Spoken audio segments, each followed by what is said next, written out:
Hola, ¿cómo están? Bienvenidos a una nueva visión semanal de los mercados internacional con esta nueva imagen, Patrimor, nuestro cambio de nombre que ya lo conocen y por supuesto ha dado inicio a varios cambios que estamos ya comentando y que seguiremos hablando en las próximas semanas de lo que significa. Hablaremos como siempre del comportamiento de las bolsas, qué podemos esperar y preguntas y respuestas. En una semana ha sido muy positiva y todo esto a partir de un dato de inflación que fue muy positivo en Estados Unidos, cambiando ya esta tendencia que parecía imparable al alza. Se ve un punto de inflexión y a partir de esta menor inflación de la esperada se genera un rebote adicional más importante de lo que ya veníamos observando en las últimas semanas, con las bolsas subiendo en torno a un 3% los índices de Estados Unidos. El índice VIX cae a un 5,8%, lo que es natural, normal cuando las bolsas suben. El Bitcoin se recupera esta última semana un 5,8% y los commodities también se recuperan y suben en el caso del petróleo y el cobre más de un 3% y el oro poquito menos de un 2%. Así que una semana muy positiva que lo podemos ver en el tablero de todas las acciones del Standard & Poor's 500 que está mayoritariamente en verde. Todavía estamos en la temporada de resultados y por lo tanto pueden haber algunos matices, pero de todas formas las grandes tecnológicas como Microsoft y Apple suben, al igual que Google, en torno a un 4%. Tesla también lo hace de la misma manera. La verdad que todas las acciones suben en general de manera robusta y esto se debe a este dato de inflación. Como lo mencionábamos la semana pasada, el dato de inflación iba a ser muy importante, iba a repercutir sin duda en los mercados y este cambio en la tendencia obviamente que es algo muy positivo y que va a estar presente en todo lo que venga en las próximas semanas respecto a las decisiones de tasa que realice la Reserva Federal de Estados Unidos. Además de la inflación, en el caso de la inflación general y también la inflación subyacente, también tuvimos posteriormente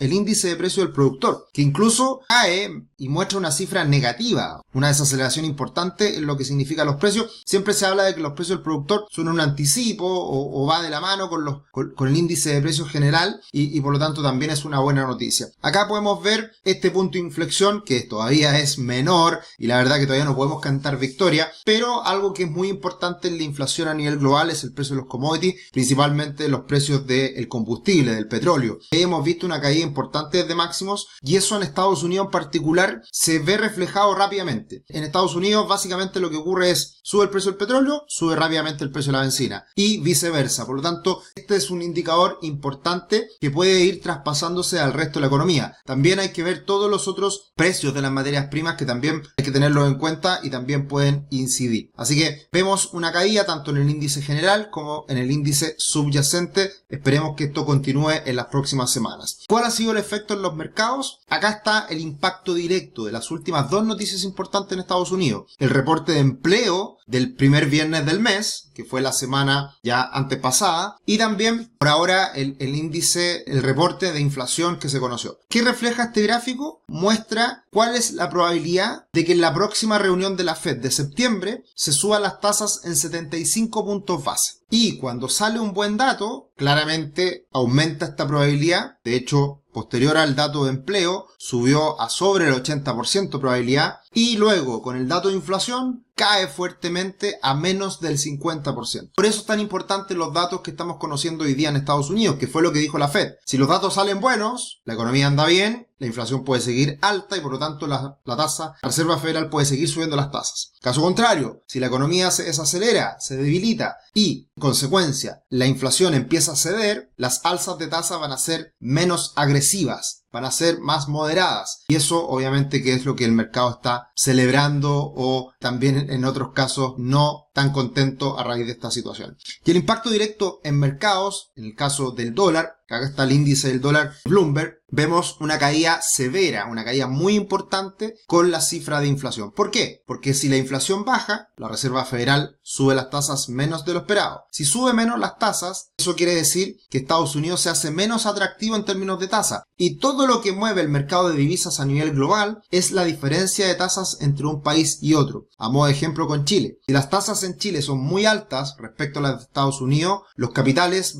se endeudan en Estados Unidos en dólares y esos dólares los llevan a un país como Chile que tiene mayor tasa. Y por eso los grandes fondos de inversión en el mundo se ganan diferenciales de tasa, apalancado, con deuda, con grandes cantidades de dinero, donde van buscando esa mayor tasa. Entonces el hecho de que Estados Unidos suba las tasas menos de lo esperado, debilita a su moneda, debilita al dólar y por lo tanto beneficia al resto de divisas que están teniendo hoy día mayores tasas. Ese es un ejemplo concreto del impacto que tiene los movimientos de tasa en el mundo por parte de Estados Unidos y cómo afecta al resto de países a nivel global. En el caso del índice de precio del productor, la variación del último año, se puede ver ya de manera más concreta cómo se está revirtiendo esta tendencia al alza. Llegó a rozar el 12% y hoy día ya está bajo el 10%. Así que también esto es una buena noticia. ¿Y cuál es el impacto que está teniendo todo esto en la bolsa, en el Standard & Poor's 500? Acá podemos ver cómo el Standard & Poor's 500 desde el máximo al mínimo ya lleva una corrección sobre el 50% de Fibonacci. Esto lo hemos hablado en otras ocasiones. Acá está el retroceso de Fibonacci. Para los que quieran saber más, el curso Análisis Técnico está disponible en nuestra página web para que lo busquen, para que lo compren, porque ahí se explica precisamente cómo se utilizan este tipo de herramientas de análisis técnico. ¿Qué es lo importante de esto? Ya está superando el 50% de la corrección de Fibonacci y ahora la siguiente resistencia es la media móvil de 200 periodos que está en 4.314 puntos. Ya superó una resistencia, el 50%, y ahora está la media móvil de 200. Ahora, lo interesante de este retroceso es que en caídas anteriores, en mercados bajistas anteriores desde el año 1957, cuando hemos visto mercados bajistas y luego se recupera sobre el 50% de Fibonacci, quiere decir ya dejamos atrás el mínimo. Quiere decir que ya el mínimo que observamos en esta corrección ya quedó atrás. Esto no lo vamos a asegurar, esto depende mucho de cómo sigue la evolución económica de Estados Unidos, los datos, etc. Pero sin duda que la corrección al alza mayor al 50% ya es un aspecto positivo a tener en cuenta, de que calma mucho ese pesimismo que estuvimos observando las últimas semanas en los mercados, en particular en la bolsa norteamericana. Así que eso están mirando mucho los analistas a nivel internacional y por lo tanto es una señal positiva desde el punto de vista técnico. Como siempre, invitados a que nos sigan en nuestras redes sociales, en YouTube en particular, suscríbanse, síganos todas las semanas, finanzas personales y educación financiera gratuita en nuestro canal de YouTube. Y también, por supuesto, el servicio de siempre, ahora con nueva imagen, también es lo que nosotros les podemos ofrecer a cada uno de ustedes por nuestra asesoría financiera con la planificación financiera, que hoy día tiene muchas más herramientas. Tenemos una plataforma digital, tenemos también un nuevo fondo de inversión que ya en los próximos días lo estaremos abriendo al público general. Así que muchas novedades que apuntan a mejorar nuestro servicio de asesoría y planificación financiera. ¿Qué podemos esperar de cara a las próximas semanas? Dos noticias importantes en la semana que comienza: las ventas retail, siempre muy importante. Cómo está el consumo en Estados Unidos es una cifra que hay que mirar siempre de cerca, y también las minutas de la última reunión de la Reserva Federal, que si bien ya es algo bastante retrasado, de todas formas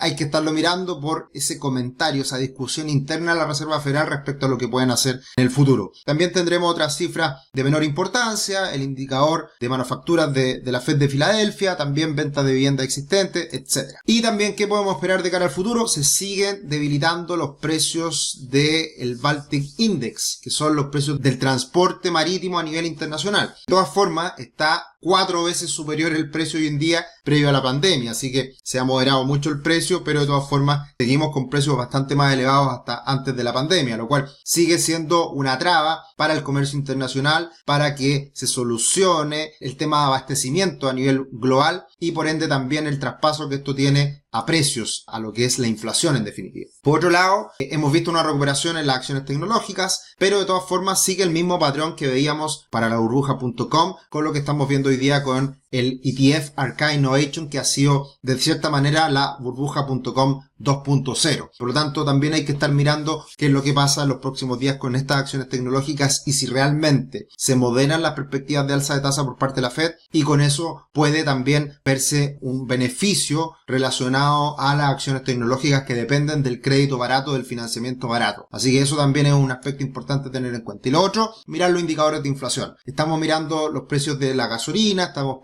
mirando los precios de la agricultura.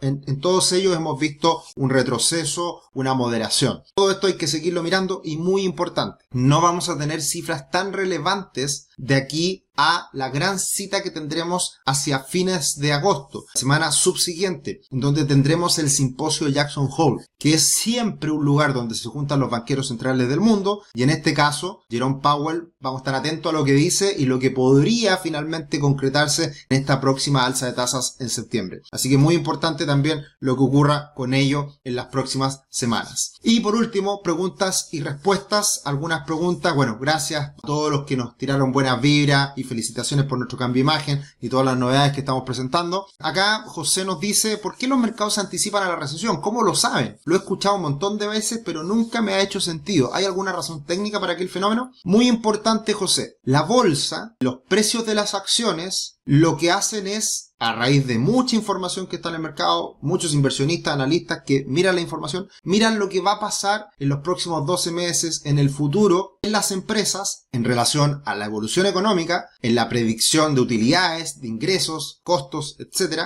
Y por lo tanto, en esos precios de las acciones siempre está incorporado el futuro. Por eso se dice que los mercados, las bolsas, las acciones, se anticipan al futuro, porque están anticipándose a esos resultados, utilidades, generación de ingresos, costos, de manera anticipada. E históricamente se ha reafirmado esta tesis, en que las bolsas se anticipan a la evolución de la economía, porque en el precio de una acción está incorporado el futuro, está incorporada todo lo que podría llegar a ocurrir en esa empresa de cara al futuro. Todo eso se puede analizar, todo se puede mirar, todo eso se puede llevar a algo concreto, y eso es lo que ha pasado. Muchas gracias, Daniel, muy sorprendido por el cambio de nombre. Síganos, suscríbanse a nuestro canal de YouTube, así le van a aparecer siempre en su plataforma de YouTube los canales, y por ejemplo ahí todos los que estén suscritos pudieron ver el cambio de marca de Rubix a Patrimor. Entonces, lo último, ¿influirá en el valor de las acciones? Algunas, que el Senado de Estados Unidos apruebe el plan climático y fiscal de los demócratas, eso ya está, entiendo, aprobado. La verdad que son montos menores para lo que significa la economía norteamericana, y la verdad que es algo que tiene poco impacto en el conjunto de los índices acciones. Ahora, obviamente, en algún sector en particular pueden haber efectos, pero esto es algo que precisamente todo el tema de la energía limpia era un plan, era parte del plan con el cual Biden llegó a la presidencia de Estados Unidos. Por lo tanto, no es nada nuevo, era algo que en cierta medida estaba prometido y está ocurriendo en este momento. Así que eso es, en este caso, la visión semanal de los mercados internacional. Como siempre, los dejamos invitados a que vean también la visión semanal de los mercados nacional. Estén muy enterados de lo que puede pasar en el futuro. Así que desde ya, muchas gracias por acompañarnos, suscríbanse, síganos en las diferentes redes sociales. Un abrazo, que estén muy bien, chao, chao.